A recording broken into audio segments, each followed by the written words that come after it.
we've seen death by suicide rates just go through the roof in this community because they oftentimes feel like there's not a lot of help and they can't fathom thinking about 25, 50 more years of this. Myovant Sciences and Pfizer aspire to redefine care for women by developing empowering medicines that can significantly improve lives and change treatment paradigms for conditions that impact women's health. Welcome to the School Nurse Chat podcast. Today we'll be talking about endometriosis. We're going to learn about it, and we're going to be aware of what our role is in this issue that affects many. Our guests today are Tara Hilton and Danielle Furlong.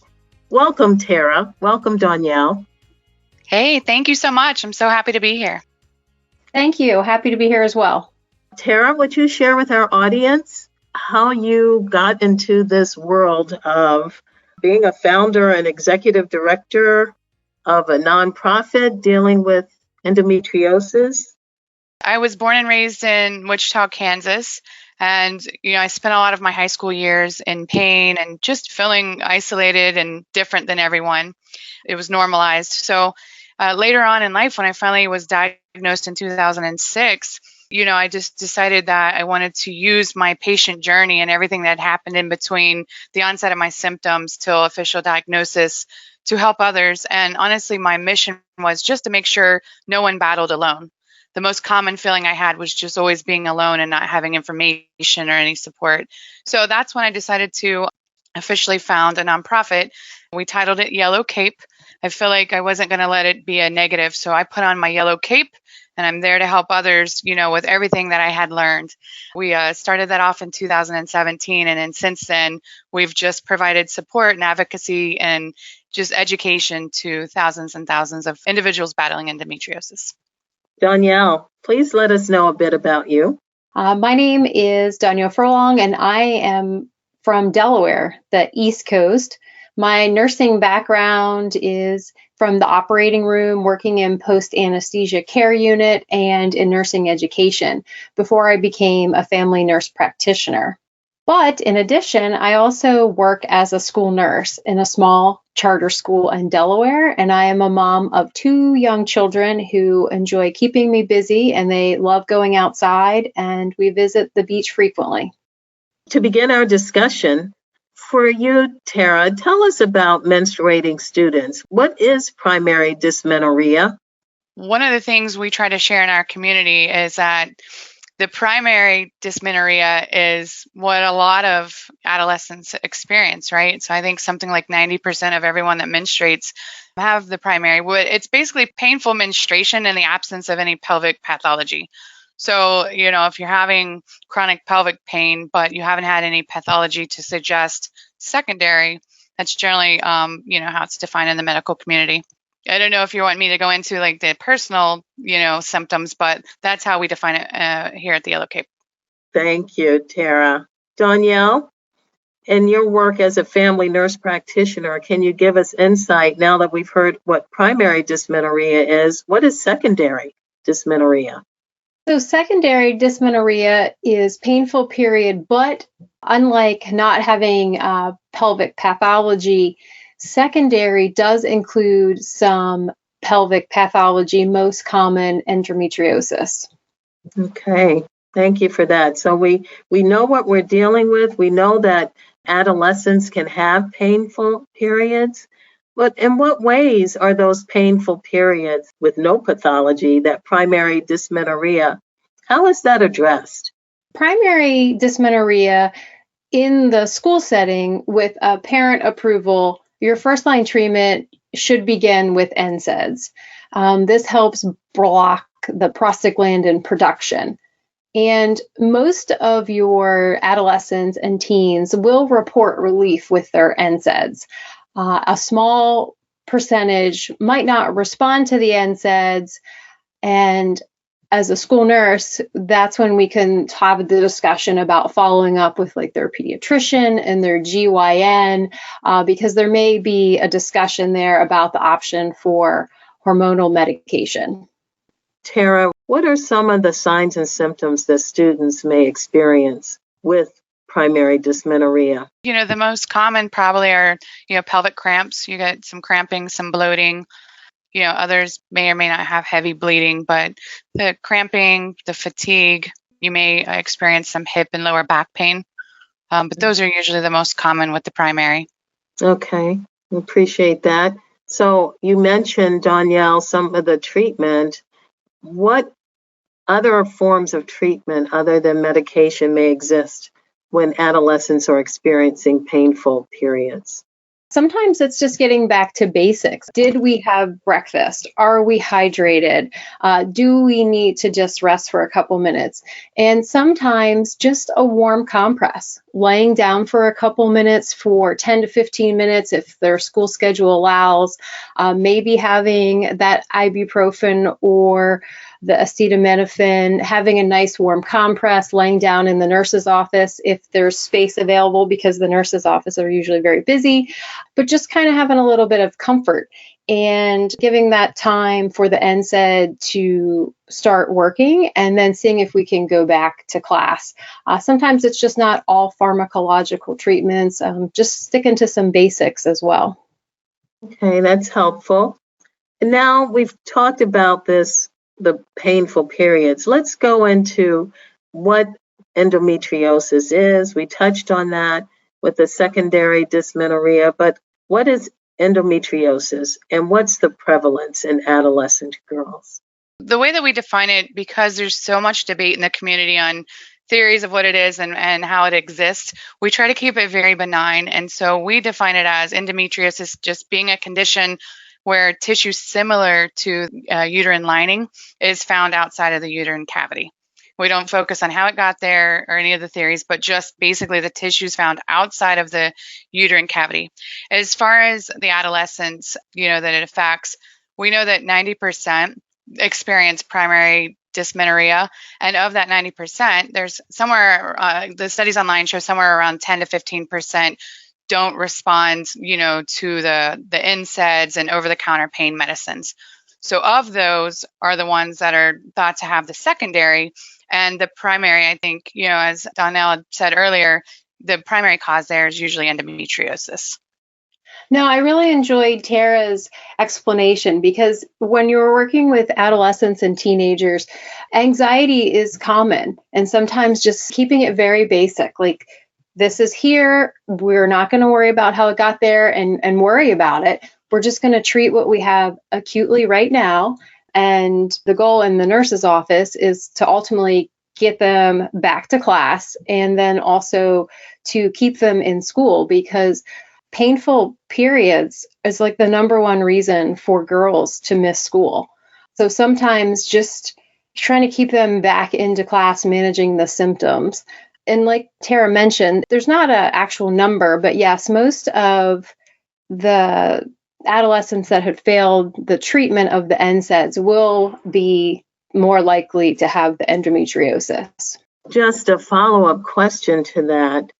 When would a school nurse know, Danielle, to refer a student for further treatment? We all build a relationship with our students, and especially if this is a monthly occurrence, we're probably going to have a great relationship with the girls. We're going to have a good medical history because we probably have seen them once a month or maybe multiple times in 1 month. So we can kind of gather a history and we can see, is this becoming progressive? Are the NSAIDs not working? We gave the NSAIDs in the morning and they're still having pain. They've tried some other non-pharmacological treatments. That's not helping with the NSAIDs. And you have that good history. So maybe you have a conversation with the parents that this is what we've tried here in school. What have you tried at home? And have you thought about reaching out to either the pediatrician, or if the adolescent does have a GYN, reaching out to them and just kind of given the history and seek their expert opinion? I do agree with Danielle that, the school nurses are a lot of times that frontline defense for the young girls. When I think back to my own journey, I had a nurse that maybe wasn't knowledgeable, and so she had a stigma that everyone has bad periods. So that wasn't helpful, even though I was in there every single month, at least for a day or two, laying in with a heating pad and crying, and even trying to miss physical education because I couldn't bear to run a mile when I was feeling that way. Nothing ever triggered anyone's radar that something might be wrong. So I think the more awareness, and because of that bias that might still be in there with some of the generations ahead of us, I always thought it would be great to have sort of a score-based checklist, right? That would remove any bias. You ask these certain questions, and if a certain score is reached, maybe the nurse would send something home saying, hey, there's a possibility that there's some symptoms of endometriosis. We suggest you maybe go to a GYN or a reproductive endocrinologist and further check it out. So yeah, I think, being the frontline defense there and just really triggering that conversation, especially when they see repetitive behaviors, is definitely the best defense that we could have. I really appreciate that perspective. What would it look like, Danielle, from a school nurse perspective, to begin some population-based awareness and education in addressing this chronic condition? Yeah, I think before we were to jump to just endometriosis, like also just giving a baseline about a base education about painful periods and primary and secondary. And sometimes primary can include some tough pain, that we have to work through, and just kind of give that support that as long as this is kind of our baseline, we can follow up with our pediatrician, but it's okay that you might have some radiating back pain, or you might have other symptoms like diarrhea and nausea and vomiting. But then also knowing that if it's failing, and then giving the education that this could be secondary and this could be endometriosis.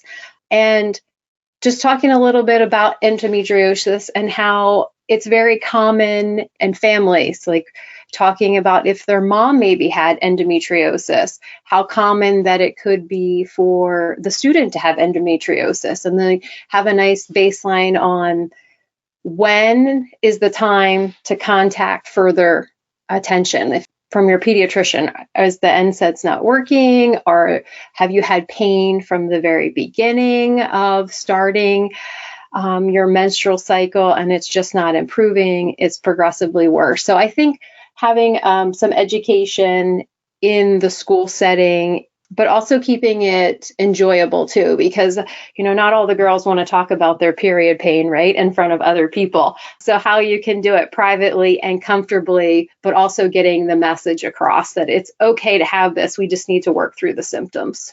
Yeah, I hear you with that. We mentioned the family, the generational experiences with periods, and sometimes in that family, it can be thought that this is normal for us. But just being able to say when treatment doesn't help, when what you do to manage the symptoms just doesn't seem to help, that there is a way you can go. There is progression in getting the help that you need. So I appreciate that perspective. Tara, from a community-based setting and with the advocacy that you've done, what types of education and awareness have you done? Some of the things that we focus on, obviously, are awareness campaigns, but we also focus on the support side, right? The medical professionals are the ones working on everything that needs to be done to either get a cure or, some other treatment options. But we just want to make sure no one's alone. So we focus on a couple of things. We've created a brochure that's up to date with very basic vocabulary so they can understand without using large medical terms. Do you have this? Very simplistic. Do you feel like you have to urinate a lot? But just keeping simplistic symptoms.